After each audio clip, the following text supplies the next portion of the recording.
Speaking of your songs and songwriting, I started writing, well, I wrote one that we performed at school, but we threw in a Beatles number just so they wouldn't throw things at us. It was called The Girl from Tomorrow.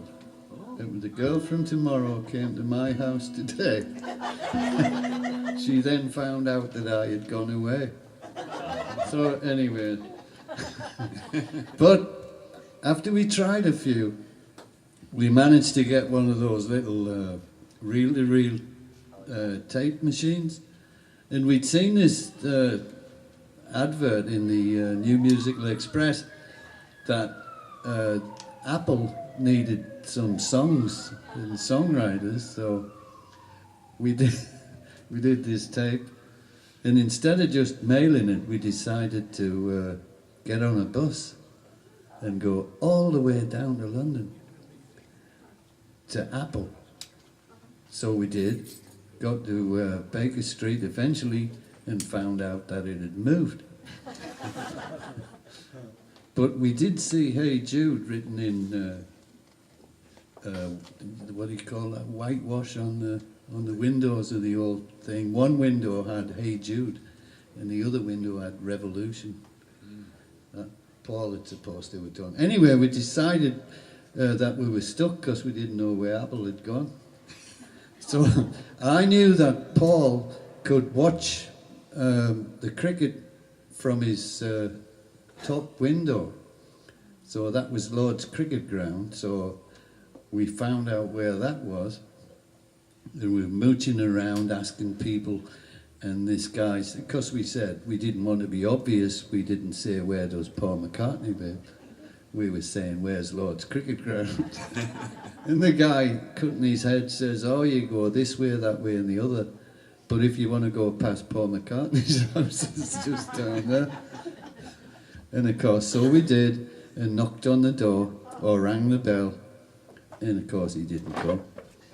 But his housekeeper did, Rose, who actually was Adam Ant's mother. Did you have Adam Ant over here? Stand and deliver. Anyway.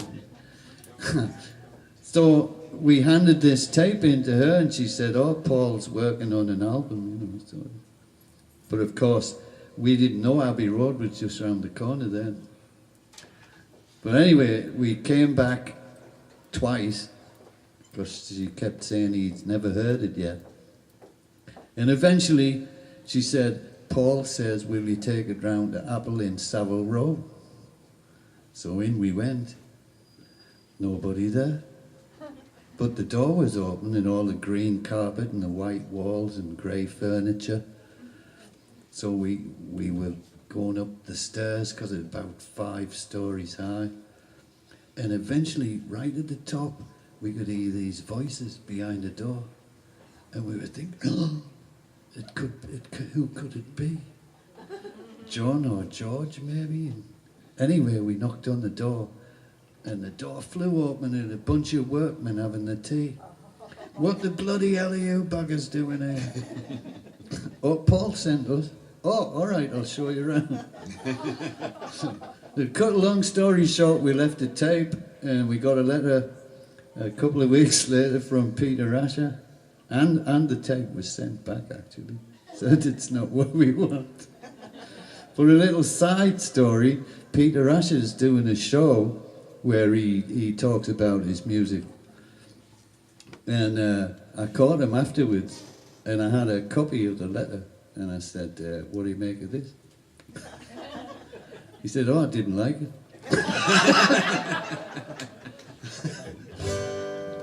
Anyway, I'm going back to the early 60s with a Ricky Nelson number called Lonesome Town.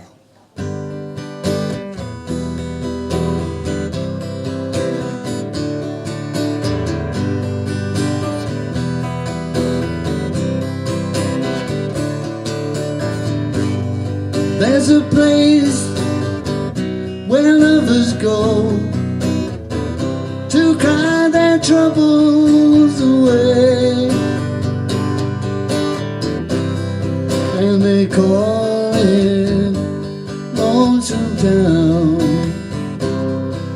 where the broken hearts stay.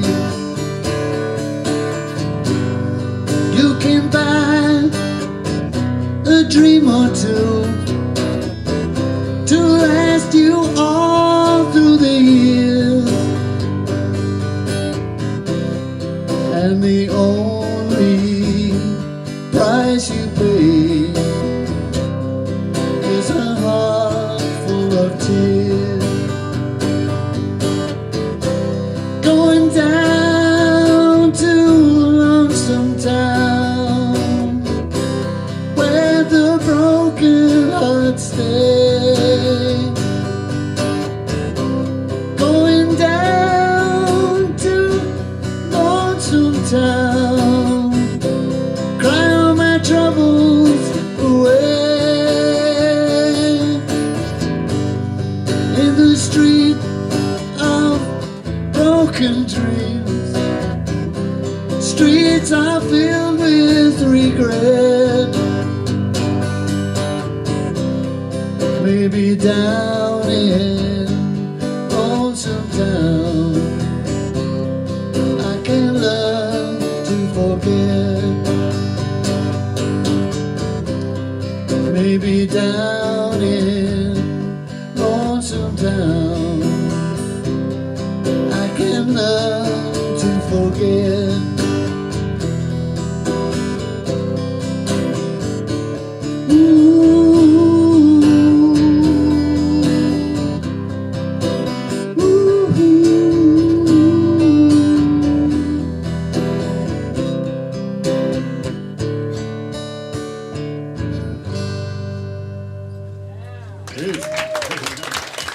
Well, thank you, Ricky Nelson fans.